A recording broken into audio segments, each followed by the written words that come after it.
Aircraft model ಬಹಳ interesting ಅಂತ ಅನ್ನಿಸ್ತು ನನಗೆ. ಸೆಲೆಬ್ರಿಟೀಸು ಕೂಡ ನಿಮ್ಮ ಏರ್ಕ್ರಾಫ್ಟ್ ಬಗ್ಗೆ ಹೊಗಳಿದಾಗ ಹೇಗಿತ್ತು ನಿಮ್ಮ ಎಕ್ಸ್ಪೀರಿಯನ್ಸು? ಸೊ ಆ್ಯಕ್ಚುಲಿ ಅದು ನನ್ನೊಂದು ಹಾಬಿಯಾಗಿ ಮಾಡ್ತಾಯಿದ್ದೆ. ಬೇಸಿಕಲಿ ಯೂಟ್ಯೂಬ್ ವೀಡಿಯೋಸ್ ಮಾಡೋದಕ್ಕೆ ಅಂಥೇಳಿ ಮಾಡ್ತಿದ್ದೆ.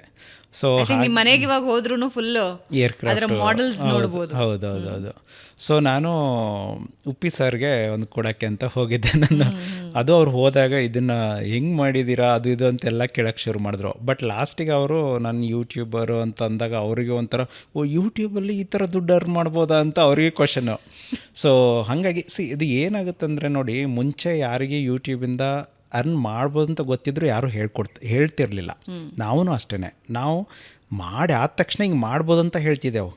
ಬಟ್ ಮಾಡೋ ಟೈಮಲ್ಲಿ ನಾವು ಹೇಳಿಲ್ಲ, ಯಾಕಂದ್ರೆ ನಮ್ಮ ಫೋಕಸ್ಡು ನಮ್ಮ ಒಂದು ಲೈಫಲ್ಲಿ ನಾವು ಬ್ಯುಸಿ ಇದ್ದೆವು.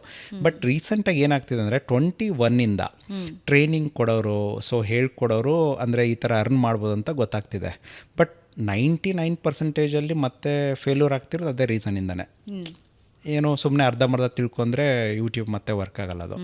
ಸೊ ಬಟ್ ಅವರಿಗೆ ಅವತ್ತು ಅನಿಸಿರ್ದಂಗೆ, ಈಗ ನಾನು ಹೇಳಿದೆ ಇದೊಂದು ಕಾರ್ ತೊಗೊಂಡಿದ್ದೀನಿ ಅದರಲ್ಲಿ ಅಂದ ತಕ್ಷಣ ಅವರು ತುಂಬ ಖುಷಿಯಾಗಿದ್ದಾರೆ. ಅಂದರೆ ಬೇಸಿಕಲಿ ಎಲ್ಲರಿಗೂ ಒಂಥರ ಆಶ್ಚರ್ಯ, ಅಂದರೆ ಇದನ್ನು ಮಾಡ್ಬೋದಾ, ಈ ಥರ ವರ್ಕ್ ಆಗುತ್ತಾ ಅಂತ ಅನ್ನೋದು.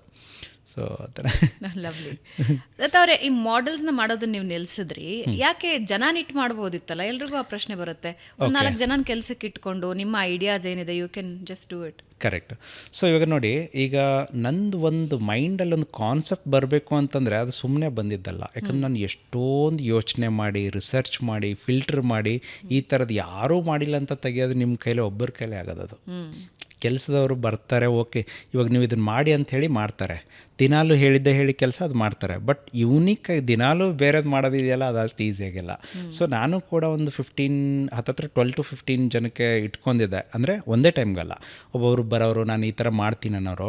ಸೊ ಇವಾಗ ಏನಾಗುತ್ತೆ ನೋಡಿ, ನಿಮ್ಮ ಚಾನಲ್ ಅನ್ನೋದು ಬಿಲ್ಡ್ ಆಗಿಬಿಟ್ಟಿರುತ್ತೆ.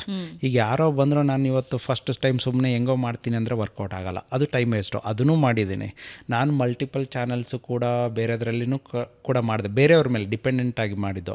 ಡಿಪೆಂಡೆಂಟ್ ನನಗೆ ಯಾವುದೂ ವರ್ಕ್ ಆಗಲಿಲ್ಲ. ನಾನು ಮಾಡಿದ್ದು ಇಂಡಿಪೆಂಡೆಂಟ್. ನನಗೇನು ತಲೆಯಲ್ಲಿ ಬರುತ್ತೋ ಅಂತಂದರೆ, ನಾನು ಸುಮ್ಮನೆ ಕೂತ್ಕೊಂಡಿರ್ತೀನಿ ನಾನು, ಬಟ್ ನನ್ನ ತಲೆಯಲ್ಲಿ ಏನು ಓಡ್ತಿರುತ್ತೆ ಅಂತ ಯಾರಿಗೂ ಗೊತ್ತಿರಲ್ಲ. ಇವನು ಸುಮ್ಮನೆ ಕೂತ್ಕೊಂಡಿರ್ತಾರೆ ಅಂತಿರ್ತಾರೆ.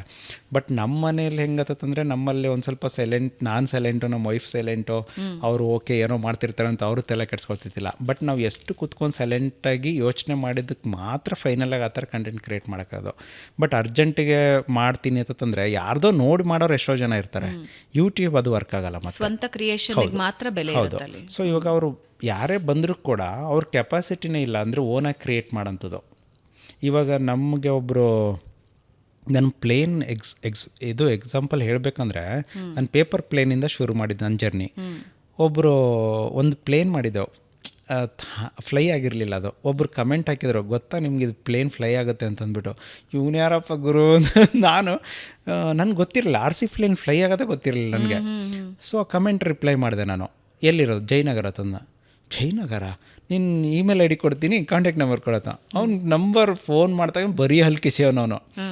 ಅವನಿಗೆ ಅನಿಸಿದೆ, ಇವನು ಯೂಟ್ಯೂಬರ್ ಅಂತಾನೆ, ಇವನಿಗೆ ಏನು ಫ್ಲೈಯಿಂಗೆ ಗೊತ್ತಿಲ್ಲಲ್ಲ, ಹಾಗೆ ಹಿಂಗೆ ಅಂತ ಅವ್ನಿಗೆ ಅನಿಸಿರುತ್ತೆ.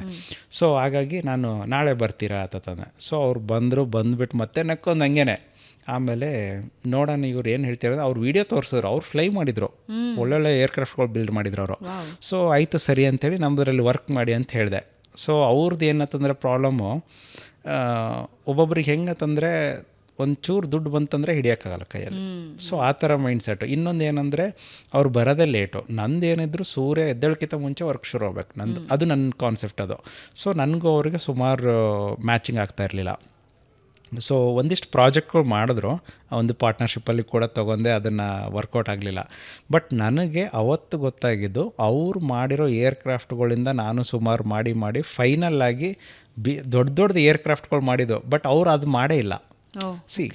ಕಲಿಯೋದತ್ತಂದರೆ ಎಲ್ಲರಿಂದ ಬೇರೆಯವ್ರಿಂದ ಇರುತ್ತೆ, ನಮ್ಮಿಂದನೇ ಅಂತ ಯಾವುದೂ ಇರಲ್ಲ. ಬರೀ ಒಂದು ಕ್ಲೂ ಸಿಕ್ಕರೆ ಸಾಕು. ನಾನೊಂದು ಸೈಕಲ್ಗೆ DC ಮೋಟ್ರು, ಇದು ದಪ್ಪಗೊಂದು ಮೋಟ್ರ್ ಬರುತ್ತೆ, ಅದನ್ನು ಹಾಕಿಬಿಟ್ಟು ಪ್ರೊಪೆಲ್ಲರ್ ಥರ ಹಾಕಿ ಡೌನಲ್ಲಿ ಒಂದು ಸೈಕಲ್ ಓಡಿಸ್ಬಿಟ್ಟಿದ್ದೆ. ನನ್ನ ಕಾಂಪಿಟೇಟರ್ 4 ಮೋಟ್ರ್ ಹಾಕಿ ನಿಜವಾಗ್ಲೂ ಓಡಿಸ್ಬಿಟ್ಟ. ಅವನು ಓಡಿಸಿದೆ ಅಂತ ಇನ್ನೊಬ್ಬನ ಬಂದುಬಿಟ್ಟು RC ಬ್ರೆಸ್ಲೆಸ್ ಮೋಟ್ರ್ ಬರುತ್ತೆ, ಅದನ್ನು ಹಾಕಿ ಇನ್ನೊಬ್ಬನ ಓಡಿಸ್ಬಿಟ್ಟ, ಒಬ್ಬನ ಇಂಜಿನ್ ಹಾಕಿಬಿಟ್ಟ.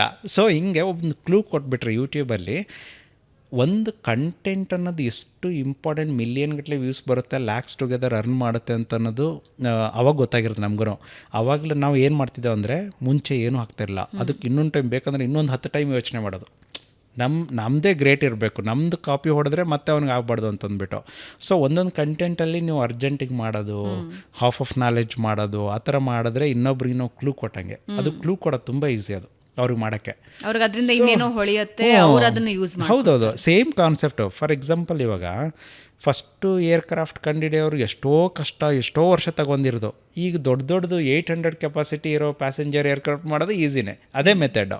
ಸೊ ಹಾಗಾಗಿ ಫಸ್ಟ್ ಮಾಡೋರು ಕಷ್ಟ, ಬಟ್ ಅದನ್ನೇ ಅವ್ರು ಪ್ರಾಪರಾಗಿ ತಿಳ್ಕೊಂಡು ಮಾಡಿದ್ರೆ ಬೇಸಿಕಲಿ ನಮ್ಮದು ದುಡ್ಡು ಹಾಕಬೇಕಾ ಅಷ್ಟೊಂದು ಅಂತ ಅದನ್ನು ಬರೋದಲ್ವಾ. ಹಿಂಗಾಗಿ ಕ್ಲೂ ಕೊಟ್ಬಿಟ್ರೆ ಕಾಂಪಿಟೇಟ್ರ್ ಬಾಯಿ ಹಾಕೊಂಡ್ಬಿಟ್ರೆ ಥರ ಅಷ್ಟೇ ಅದು. ಲವ್ಲಿ.